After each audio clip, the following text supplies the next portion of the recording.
Iran যুদ্ধের প্রভাব এবার সরাসরি আঘাত হানছে ভারতের কন্ডম শিল্পে।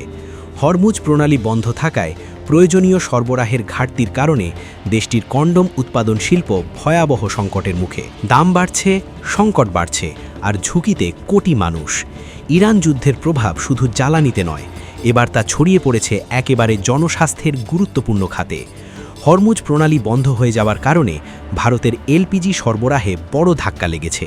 সেই সঙ্গে বন্ধ হয়ে যাচ্ছে গুরুত্বপূর্ণ কাঁচামালের সরবরাহ। ভারতের শীর্ষ কন্ডম প্রস্তুতকারী প্রতিষ্ঠান HLL life care, Cupid limited এবং ম্যানকাইন্ড ফার্মা বলছে, পেট্রোকেমিক্যাল ও লুব্রিক্যান্ট সময়মতো না পৌঁছনোয় উৎপাদন মারাত্মকভাবে ব্যাহত হচ্ছে। ফলাফল, উৎপাদন খরচ বেড়ে গেছে 40 থেকে 50% পর্যন্ত। ভারতে প্রতি বছর 400 কোটির বেশি কন্ডম উৎপাদন হয়। এই বিশাল শিল্প এখন কাঁচামালের সংকটে টালমাটাল। বিশেষজ্ঞরা বলছেন, আগামী কয়েক সপ্তাহের মধ্যেই কন্ডোমের দাম বাড়তে পারে।